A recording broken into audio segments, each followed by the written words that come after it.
with my hand in my pocket. First week was the overview on who, what, when, where, why, the prophets. Second week was Elijah and Elisha.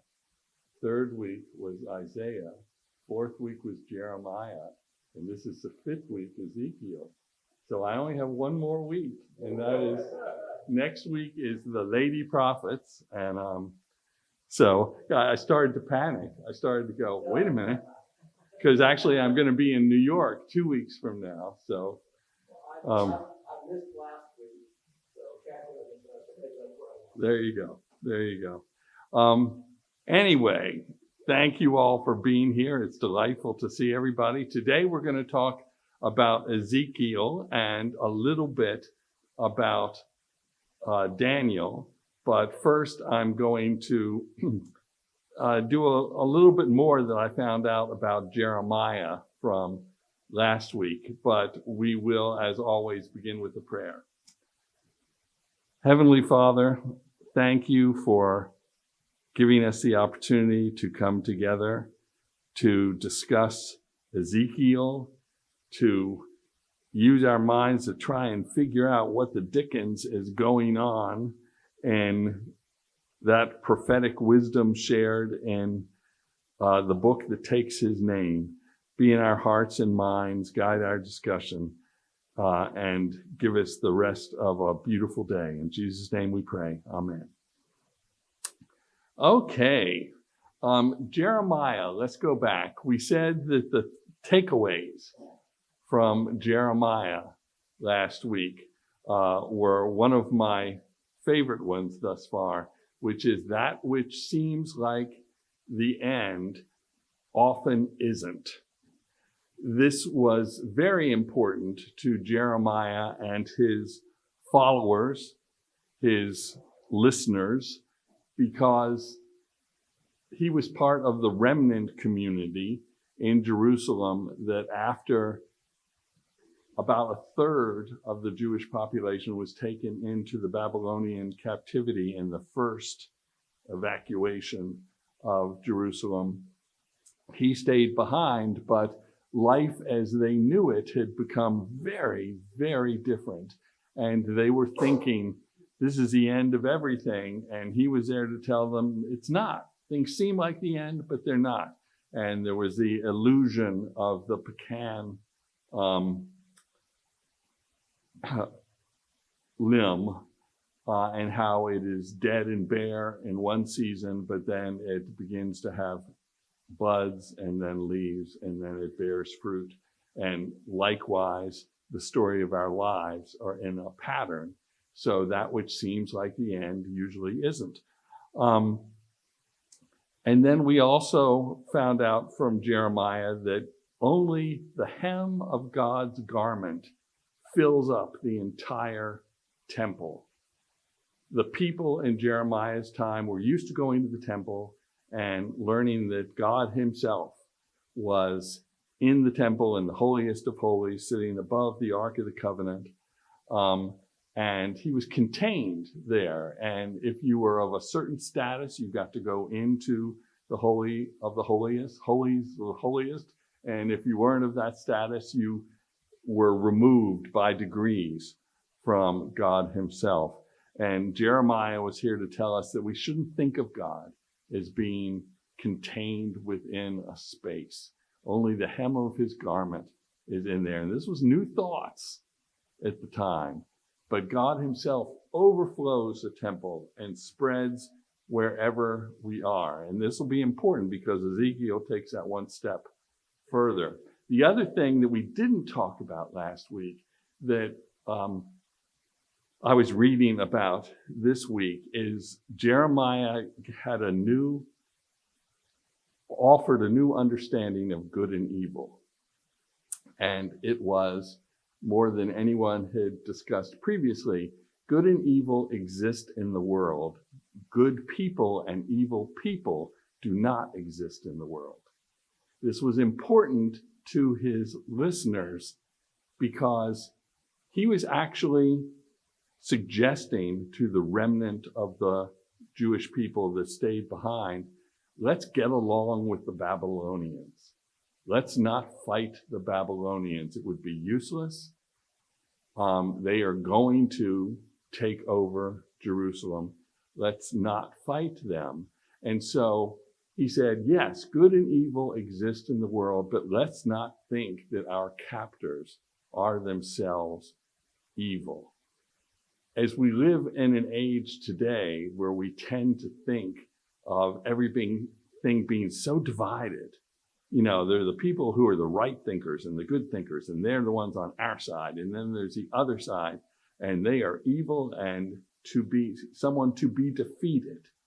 I think it's important to remember that what the Bible tells us, and of course this goes much further in the New Testament, but what Jeremiah was suggesting, even in the old days of the Old Testament, is that think of good and evil as something that do exist in the world, but people come into the world as neither good nor evil, and it's the choices that we make that are good or evil. And Jeremiah says good and evil are addictive. He doesn't use that word, but it's basically what he's saying. And if you find yourself continuing to do evil, you will quickly discover that just becomes the way you do things. And it becomes hard to break that pattern and start doing good. Likewise, on the positive side, if you find yourself doing good things, making good choices, good decisions, time after time after time after time, it becomes hard to give up goodness, to break that pattern and start becoming a sinner. And so we are well served to understand the nature of good and evil. Evil, he said, is there. It's very strong. It is very persuasive. It is very, come on, do this. You'll like it. It'll be great. But we need to avoid that, because the more we stay away from evil, the better off we will be. But don't think about your so-called enemies, the people on the other side of the aisle. Don't think of them as bad people, as evil people. Think of them as people who are making choices, and what you're trying to do is convince them to make different choices. Now that takes us to Ezekiel.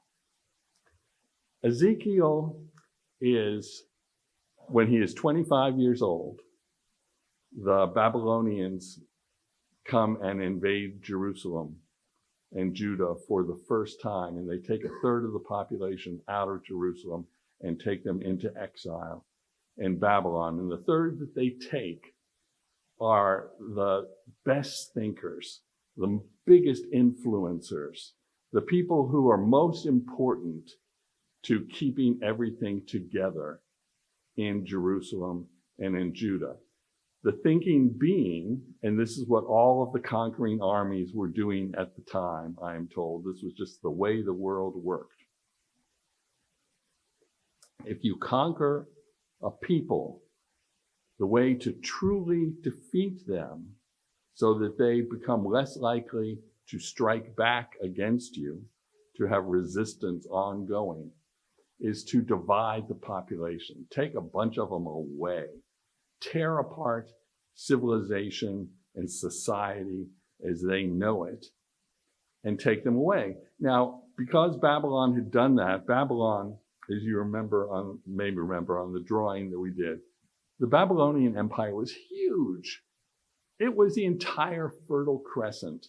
And within that, Judah was just this little kidney bean, that would have had a hard time resisting Babylonian power. But Babylon, when they conquered a territory, they would always take a third of the people away. So they had this territory within their empire where a third of the people were gone. So they said, well, we need the taxes from that farmland. We need them to pay to make the land prosperous. But we're taking a third of the people away so that their society is destroyed. Their willingness to fight back will be destroyed. So let's find some other people to put in there. So the Jewish exiles were filling two purposes. By their absence, they were making Judah weaker. And by the work that they could do, they were making Babylon stronger, because there were all of these farms where the people had been taken away in another part, 500 miles away.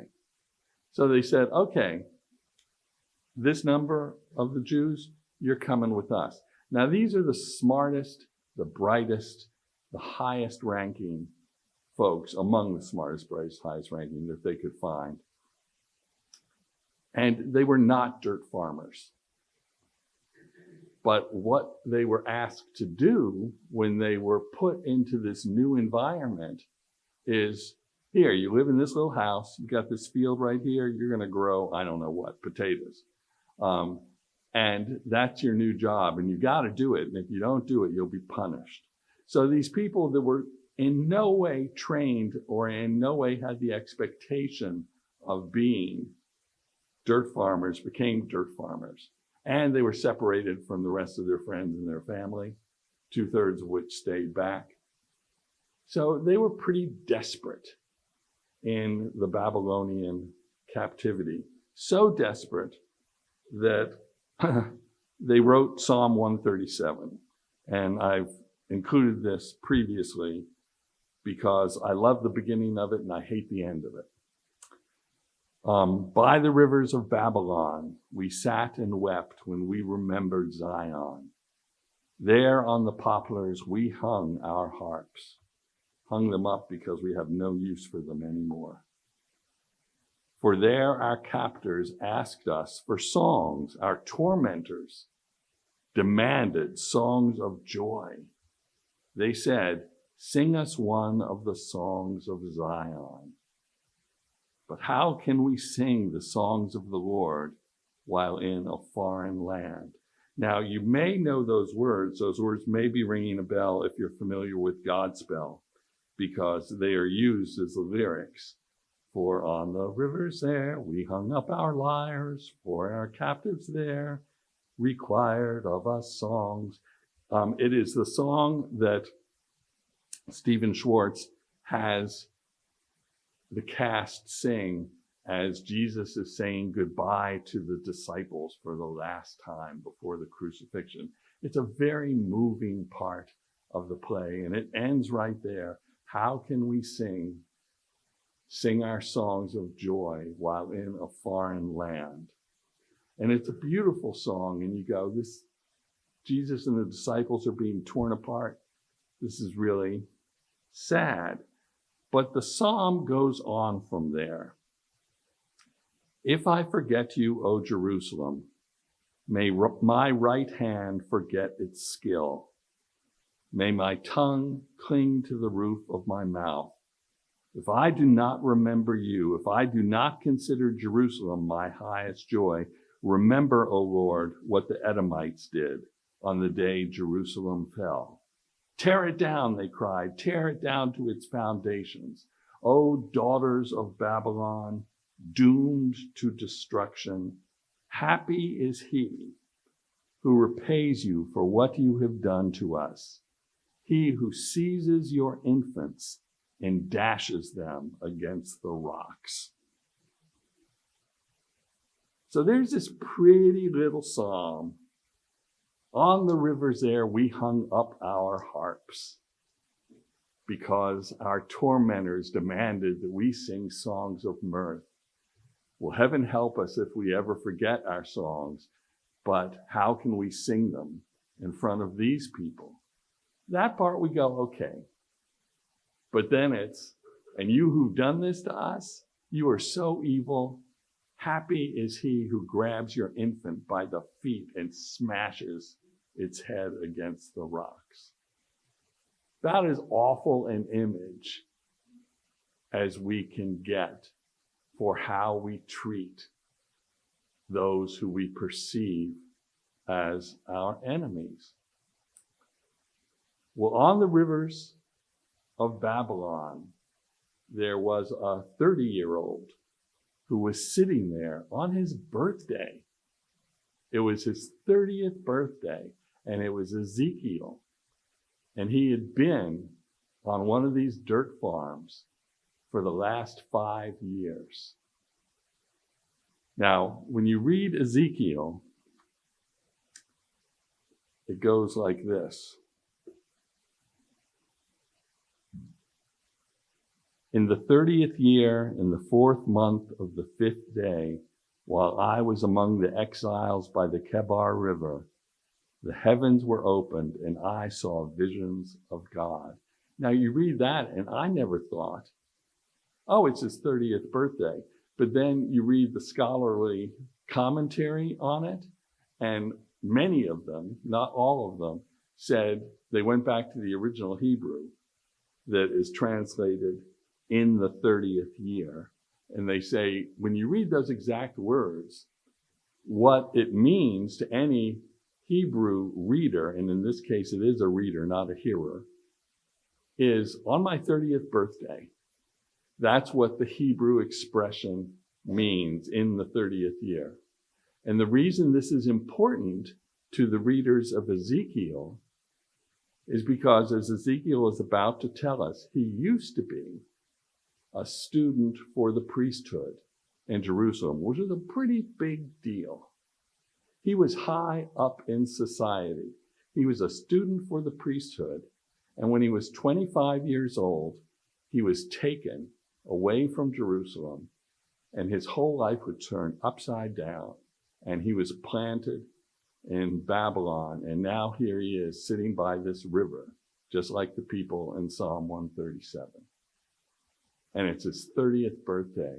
And what's really important about that is the 30th birthday, if you are a student of the priesthood, is the day that you become a priest.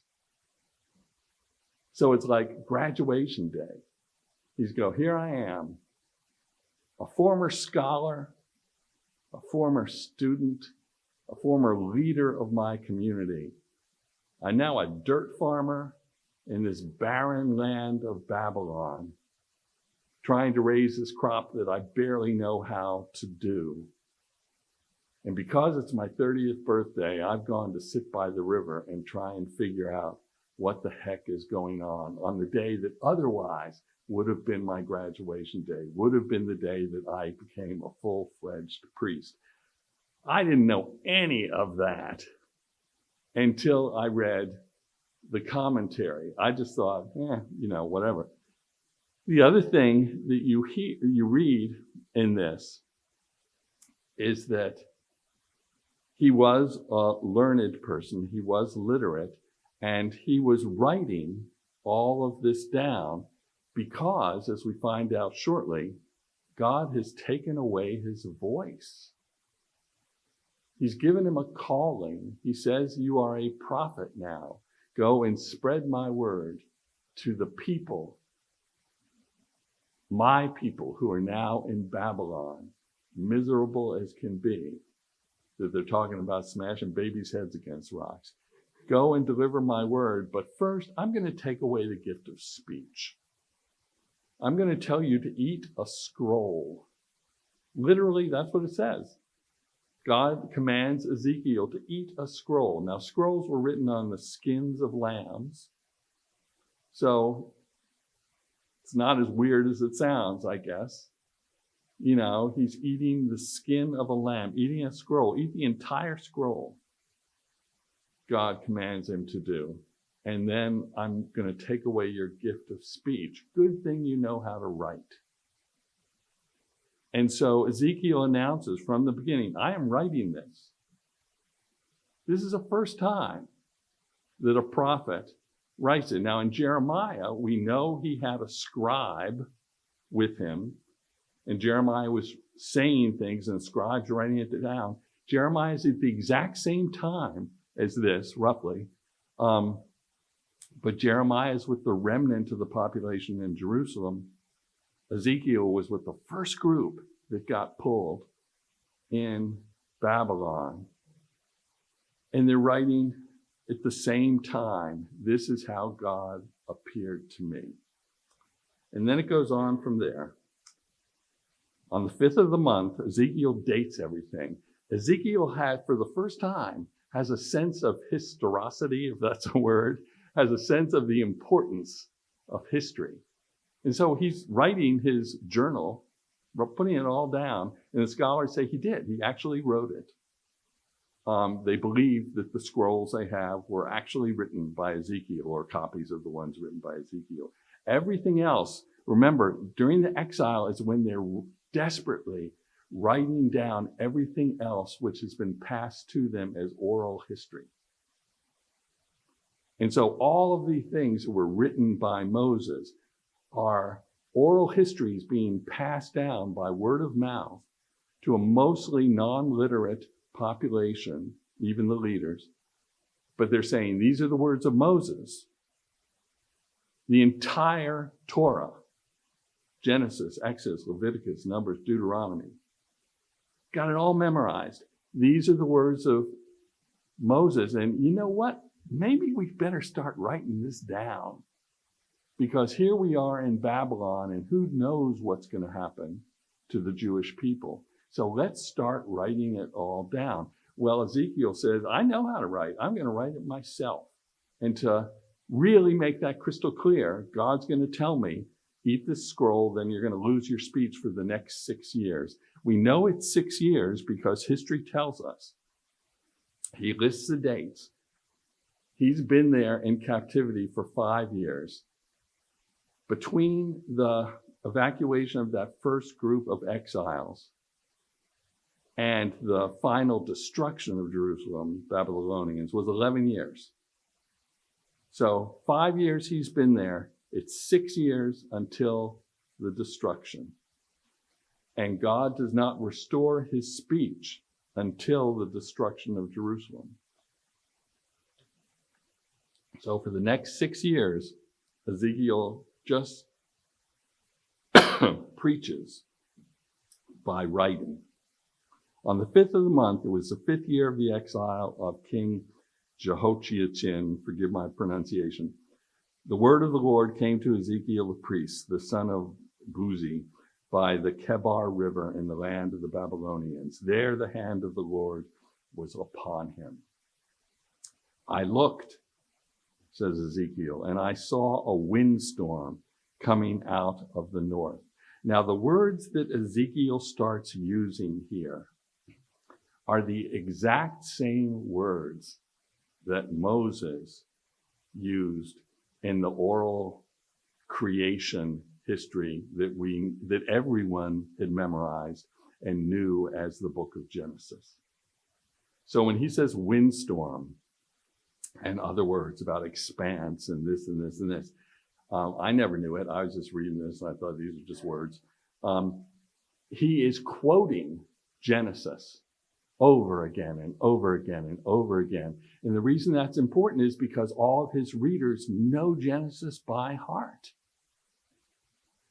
The words of Moses passed down, and they know it, and it's the exact same word. So the word for windstorm is the same word used in the original creation language in Genesis. I looked and I saw a windstorm coming out of the north, an immense cloud with flashing lightning and surrounded by brilliant light. The center of the fire looked like glowing metal, and in the fire was what looked like 4 living creatures. In appearance, their form was that of a man, but each of them had 4 faces and 4 wings. Their legs were straight, and their feet were like those of a calf, and gleamed like burnished bronze. From their wings on their 4 sides, they had the hands of a man. All 4 of them had faces and wings, and their wings touched one another. Each one went straight ahead, and they did not turn as they moved. You know, what is he smoking? This whole vision that Ezekiel goes on and on telling us is otherworldly. And he is pulling, I am told by the scholars who know this stuff, from the Genesis creation myth that everyone has memorized, and from the language and the images of other faiths of other conquered people. What is that about? Why, when we have been told by prophet after prophet after prophet, all those gods of Baal, I can't for the life of me. It's not Baal, it's not Baal, it's halfway between. Baal. A Baal and the other, all the idols had faces of calves and faces of this and faces and legs of this, and we're not supposed to have anything to do with them. Well, here, those exact images, which people know, are being redescribed, but not as a god, as a chariot. What he's describing here is the vehicle, the God-mobile, on which God is about to appear, basically saying, and I love this, that God that we know and cherish and worship is coming to me on a chariot with representative images of all these other faiths. But they are a vehicle that is carrying the one true God to us here in Babylon, trying to figure out what the heck is going on with our lives. Our lives are a mess. They're upside down. We don't know what we're doing.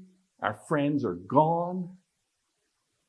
And here I'm having this vision on my 30th birthday of our one true God coming in on a chariot made up of all these images of all these other faiths.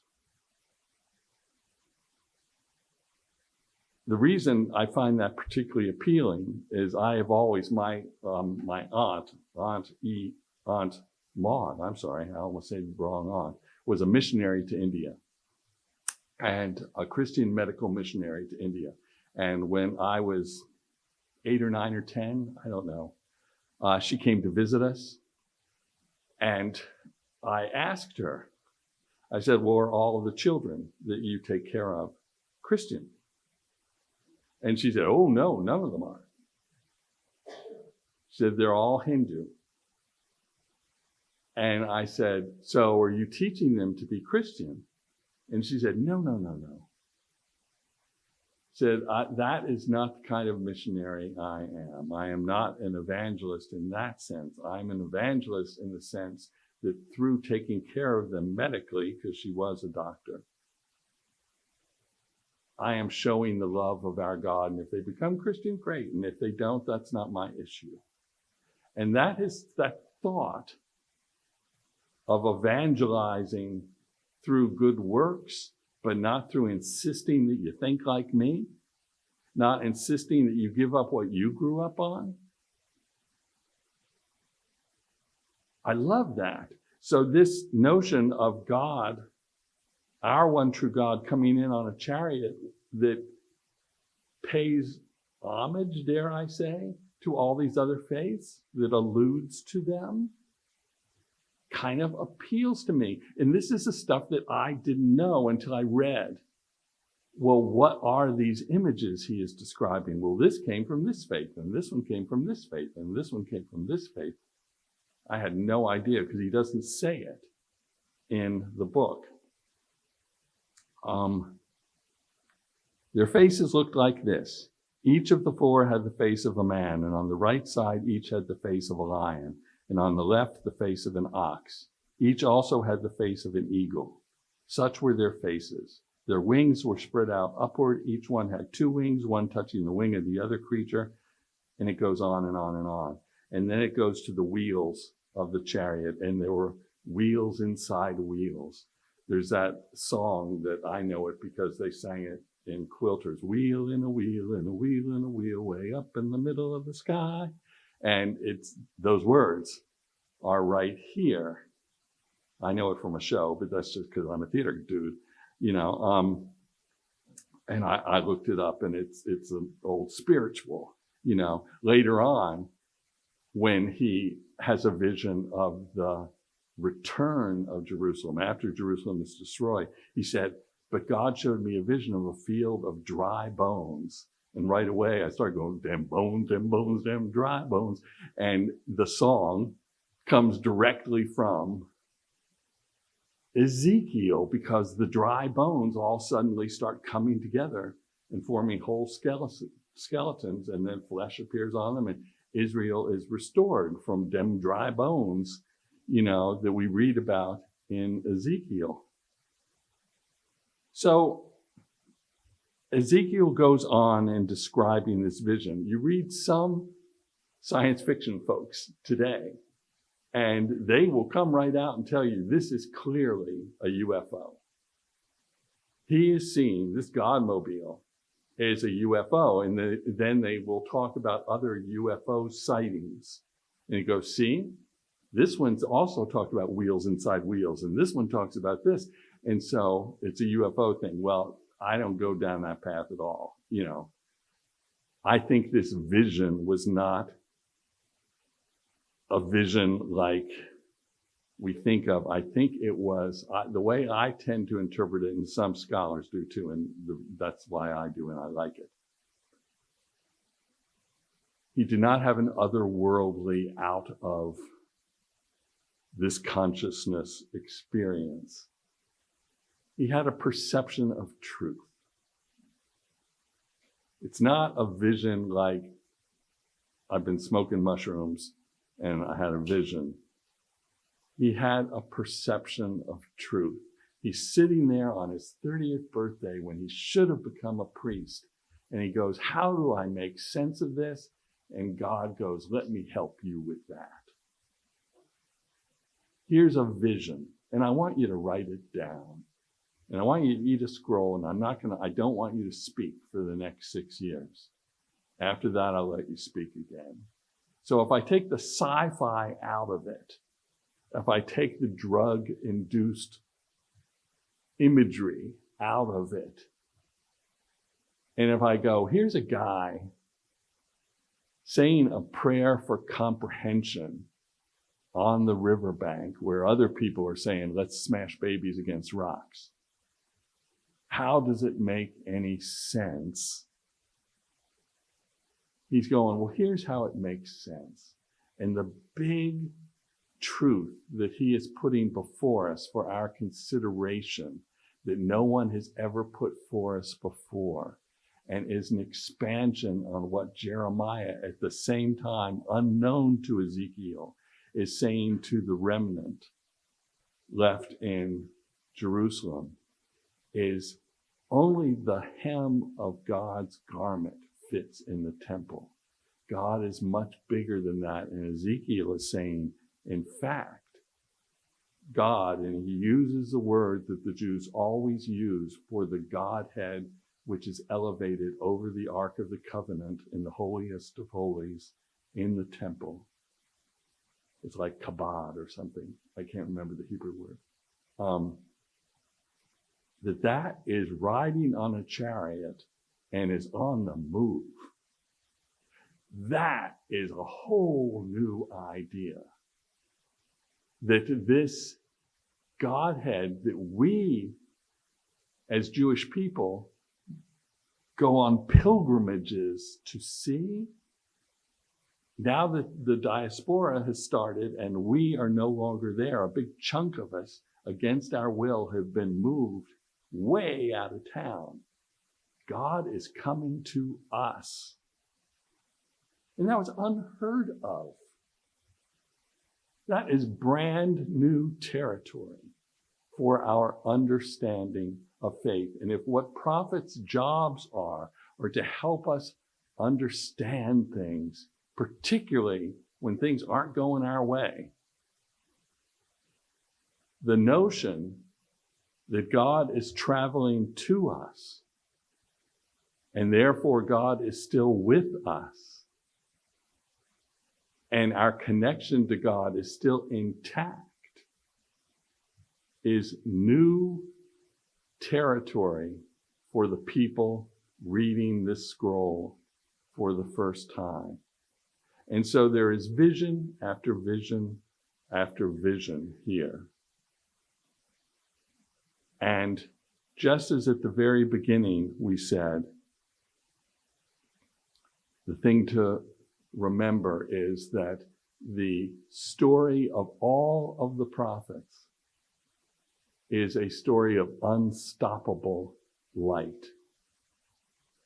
And so Ezekiel's story, just like every other prophet, is not doom and gloom and bad things and weeping and horrible things are happening to us and we deserve it. Yeah, that's all there. But then them bones come back into formation and form real figures. And our people are restored. Our relationship to God is restored because we have learned to follow God's will. Unlike the people who go, they are my enemy, they are evil, I'm going to dash their babies' heads against the rocks. When Ezekiel is sitting by the riverside, he is saying, keep the faith. God is coming to us. I know you don't think that's possible, but this is the vision I have had that God wants me to pass on to you in writing. Don't despair. Don't think our ability to connect with God has been cut off. It has not. We can sing the songs of Zion. We don't need to hang up our harps because God is coming to us. It's during this same vision that God calls Ezekiel. He said to me, Son of man, stand up on your feet, and I will speak to you. Son of man, of course, is what Jesus calls himself later on. As he spoke, the Spirit came into me and raised me up to my feet, and I heard him speaking to me. He said, Son of man, I am sending you to the Israelites, to a rebellious nation that has rebelled against me. They and their fathers have been in revolt against me to this very day. The people to whom I am sending you are obstinate and stubborn. They're singing songs about smashing babies' heads against rocks. Say to them, this is what the sovereign Lord says. And whether they listen or fail to listen, for they are a rebellious house, they will know that a prophet has been among them. And you, Son of man, do not be afraid of them or their words. Do not be afraid, though briars and thorns are all around you and you live among scorpions. Do not be afraid of what they say or are terrified by, though they are a rebellious house. So you read the commentary, and over again, people talk about the craziness, the outlandishness, the wildness of Ezekiel's visions. But really, it's pretty simple. It's God is coming to you. The access is not broken, even though we've never thought that way before. That's the way it is. And what you need to do is remember that says God, my orders and commands to you are to treat each other with respect, to be a good person, to choose to be to choose good and not evil. And even though things are not going your way right now, in chapter 11, I'm going to show you another vision about how things are going to come back together in the end. And it's not going to be a bad ending to your story. Now, when you get to Ezekiel chapter 16, it gets weird again, but in a different way. And the reason I bring this up is because politically now, a lot of people are using chapter 16 in Ezekiel to have a Christian nationalist agenda. To say, them's fighting words, and we need to be like Jesus in the temple and take up a whip and fight for Christianity. And that's what we're called to do. Chapter 16 says, the word of the Lord came to me, Son of man, confront Jerusalem with her detestable practices. and say, this is what the sovereign Lord says to Jerusalem. Your ancestry and birth were in the land of the Canaanites. Your father was an Ammonite, and your mother a Hittite. On the day you were born, your cord was not cut, nor were you washed with water to make you clean, nor were you rubbed with salt or wrapped in cloths. No one looked on you, O Jewish people, with pity or had compassion enough to do any of these things to do. Rather, you were thrown out into the open field, for on the day you were born, you were despised. Then I, God, passed by and saw you kicking about in the blood. And as you lay there in your blood, I said to you, live. I made you grow like a plant in the field. And these words, the Israeli people go, he did. He rescued us from Egypt. He turned us into a people. So they're believing all this. I made you grow like a plant in the field. You grew up and developed and became the most beautiful of jewels. Your breasts, and here he makes the Jewish people a feminine form, were formed and your hair grew, and you were naked and bare. And later I passed by, and when I looked at you and saw that you were old enough for love, I spread the corner of my garment over you and covered your nakedness. I gave you my solemn oath. And then it goes on about I, the Father, took care of you, the woman, and made you all the great things that the nation of Israel became.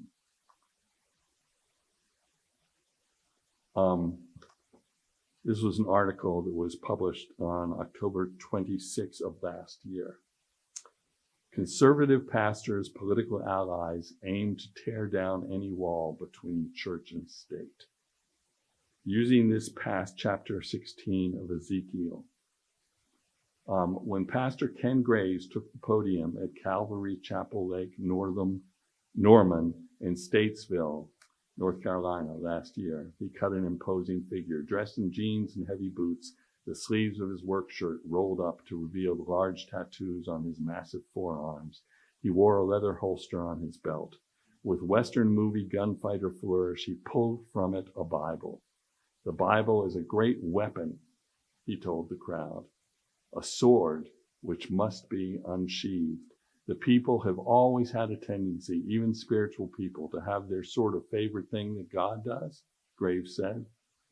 There were those, no doubt, who were all about the miracles that Christ was performing, the wonders of God that happened right before their eyes. Others, of course, have said, you see how he confronted religious leaders?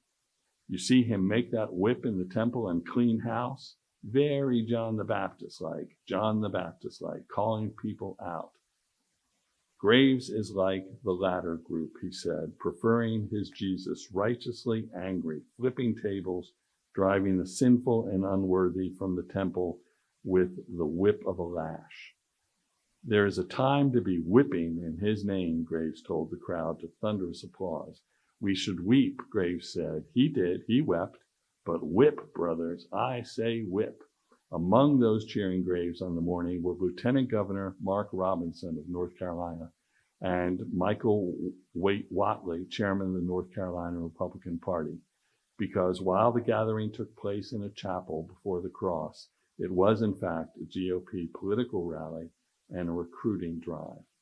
And then they go on to talk about the American Renewal Project, which has events in North Carolina, and they start quoting Ezekiel 16. And they say, we owe it to our people to remind Americans that we are a Christian nation and that we need to put God back in the schools and we need to put God back into all the places they perceive that our liberal society has taken God out of. Now, those who disagree with this, and they are legion, there are plenty who do, say we need to recall what Jeremiah is saying at the same time that Ezekiel is saying this, is that those on the opposite side, even if they are opposite religions, even if they are not religious, They are not bad people. And we need to act with goodness in everything we do and not use the words of the Bible as whipping words, as fighting words. Then that takes us, I said I was going to mention a little bit about Daniel, and I'm at the end of my time, so I've got 5 minutes. It takes us to Daniel, who was a prophet in the same place, Babylon, roughly, a little bit after, but roughly the same time as Ezekiel. And Daniel introduces something brand new to our thought and our understanding of religion. For the first time, surprised the dickens out of me, he says there's such a thing as eternal life. For the first time, he said, this that we know of as our life on earth is not the be-all and end-all. Now, the miracle stories that we read about in Daniel, from Daniel, are, I can never say the names right, Eshach, Meshach, and Abednego, going into the fiery furnace and emerging from the fiery furnace unscathed, not touched by the fire, because their belief in God was that strong. We learn about Daniel himself going into the lion's den and coming out, not a scratch on him, because the lions knew not to mess with Daniel because he was one with God.